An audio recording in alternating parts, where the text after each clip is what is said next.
የመሬት ፕላንና ግንባታ ክላስተር በይፋ ስራ ጀምሯል። ከዚሁ ጎን ለጎን ደግሞ የገበያ ማዕከላት፣ ፋብሪካዎች፣ የመኖሪያ ቤቶችና ህንፃዎች ላይ ቁጥጥር እየተደረገ ይገኛል። በሌላ በኩል ደግሞ በፓስፖርት ዙሪያ መንግስት አዲስ መረጃ ይፋ አድርጓል። የቪዛ ጊዜያቸውን ያሳለፉ ከ36,000 በላይ የውጭ ሀገር ዜጎችና በርካታ ሰራተኞች መቀጣታቸውን ሰምተናል።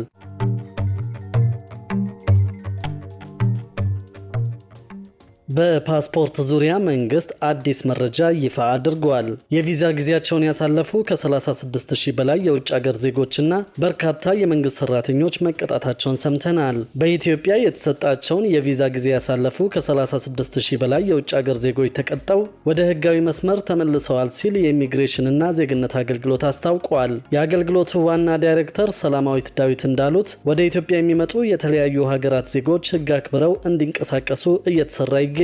በዘርፉ በተከናወኑ የሪፎርም ስራዎች ሀገራዊ አቅም መጠናከሩን አመልክተው ለአብነትም በአዲስ አበባ በተካሄዱ ዓለም አቀፍና አህጉር አቀፍ ጉባኤዎች የተሳተፉ የውጭ ሀገር ዜጎች ያለምንም እንከን መስተናገዳቸውን ጠቅሰዋል። በቪዛ አገልግሎት ወደ 188 ሀገራት የኦን አራይቫል ቪዛ ተጠቃሚዎች ሆነዋል ያሉት ዋና ዳይሬክተሯ ይህም የ24 ሰዓት የኤሌክትሮኒክስ ቪዛ አገልግሎት ያለው መሆኑን አመልክተዋል። ከፓስፖርት አገልግሎት ጋር በተያያዘ የተለያዩ የማሻሻያ እርምጃዎች መወሰዳቸውንና በዚህም በህገወጥ ሰንሰለት የተሰማሩ 26 ሰዎች ተጠያቂ መደረጋቸውን ተናግረዋል። በኢትዮጵያ የተሰጣቸውን የቪዛ ጊዜ ያሳለፉ ከ36,000 በላይ የውጭ ሀገር ዜጎች ተቀጠው ወደ ህጋዊ መስመር እንዲመለሱ መደረጉን ጠቅሰዋል። በተያዘው በጀት ዓመትም 4 ሚሊዮን ፓስፖርት ለመስጠት በቂ ዝግጅት መደረጉንም ወይዘሮ ሰላማዊት አጽንኦት ሰጠውታል። በሌላ በኩል ደግሞ የገበያ ማዕከላት፣ ፋብሪካዎች፣ የመኖሪያ ቤቶችና ህንፃዎች ላይ ቁጥጥር እየተደረገ ይገኛል። በዚህም በ2018 ዓ.ም የአደጋ ደህንነት መስፈርትን ጠብቀው በማይሰሩ የንግድ ቦታ ፋብሪካዎችና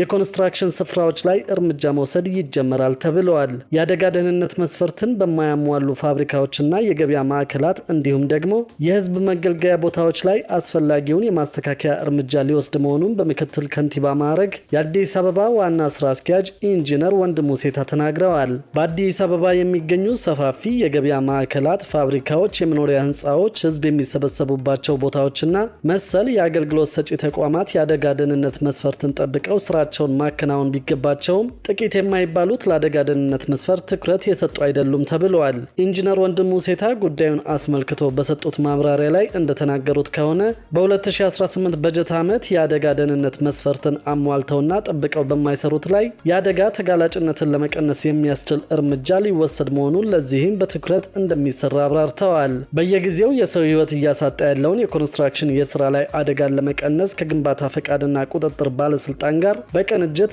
እንደሚሰራም ተናግረዋል። ተቋማት ከአዲስ አበባ እሳትና አደጋ ስጋት ስራ አመራር ኮሚሽን መስፈርት ማሟላታቸውን ማረጋገጥ፣ ለዚህም ሰርተፊኬት መውሰድ እንዳለባቸውም ተገልጿል።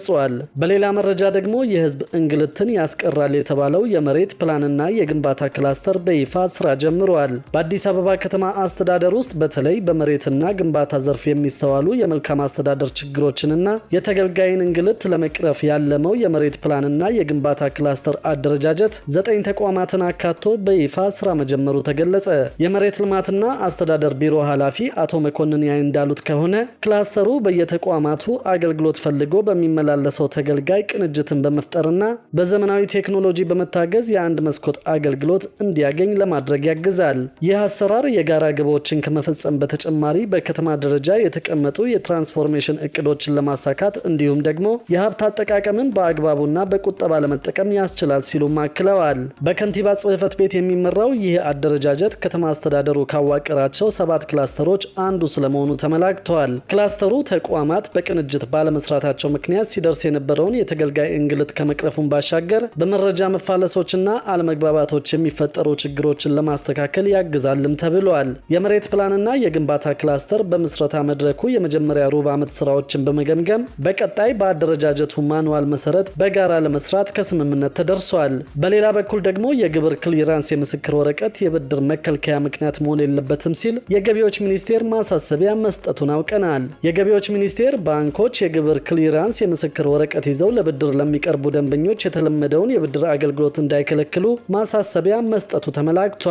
ሚኒስቴሩ በቅርቡ በሚሰጠው የምስክር ወረቀት ላይ የተቀመጠው የታክስ ቅድሚያ መብት ድንጋጌ የብድር አሰጣጥ ሂደቱን የማይቀይር አዲስ መብት መብት አለመሆኑን በማስታወቅ ባንኮች የምስክር ወረቀቱን ተቀባይነት እንደሌለው ሊያስቡ እንደማይገባ አስታውቀዋል። የገቢዎች ሚኒስቴር ለብሔራዊ ባንክና ለሁሉም ባንኮች በሚል በጻፈው ደብዳቤ ላይ እንዳመለከተው ከሆነ የግብር ክሊራንስ የምስክር ወረቀት የሚሰጠው ግብር ከፋዩ በሕጉ መሰረት የተጣለበትን ታክስ የመክፈል ግዴታ ሲወጣ መሆኑን ገልጿል። በተጨማሪም ለታክስ ባለስልጣኑ በቅድሚያ መክፈል እንዳለባቸውና በየትኛውም ሕግ ወይም ፍርድ ቤት ትዕዛዝ ቅድሚያ የሚሰጣቸው ክፍያዎች መሆናቸውን በግልጽ ተቀምጠዋል።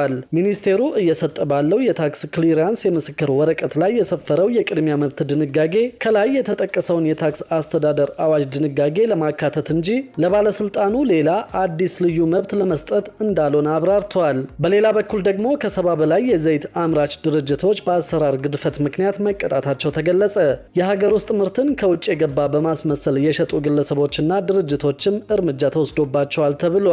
የኢትዮጵያ ምግብና መድኃኒት ባለስልጣን የብቃት ማረጋገጫና እውቅና ሳይሰጣቸው በማምረት ስራ ላይ የተሰማሩ ከ70 በላይ የዘይት አምራች ድርጅቶች ላይ እርምጃ መወሰዱን አስታውቀዋል። የባለስልጣኑ የእንስሳት ተዋጽኦና አልሚ ምግብ ዴስክ ኃላፊ አቶ መሐመድ ሁሴን እርምጃው የተወሰደባቸው አምራቾች ደረጃቸውን ያልጠበቁ ጥራት የጎደላቸውና ደህንነታቸው ያልተረጋገጠ የዘይት ምርቶችን የሚያመርቱት ላይ እንደሆነ ገልጿል። ኃላፊው ይህ ህገወጥ አካሄድ በህብረተሰቡ ጤና ላይ ከፍተኛ ችግር ከማስከተሉም ባሻገር ከህግ ውጭ የሚፈጸም አሰራር መሆኑን አብራርተዋል።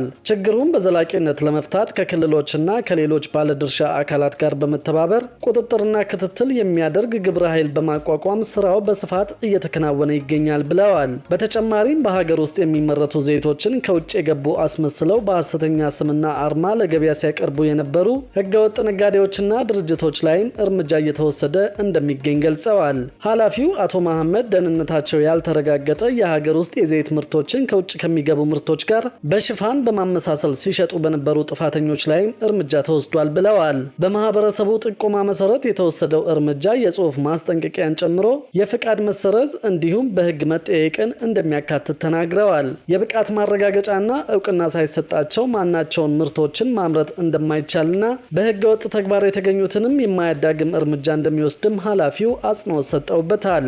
አክለውም ህገ ወጥ ነጋዴዎቹ ቦታና ስያሜ መቀያየርን ጨምሮ የተለያዩ የማጭበርበሪያ ዘዴዎችን እንደሚጠቀሙ ገልጸው ህብረተሰቡ ከፍተኛ ጥንቃቄ እንዲያደርግ እንዲሁም ስለ ጉዳዩ ጥቆማ እንዲሰጥ ጥሪያቸውን አስተላልፈዋል።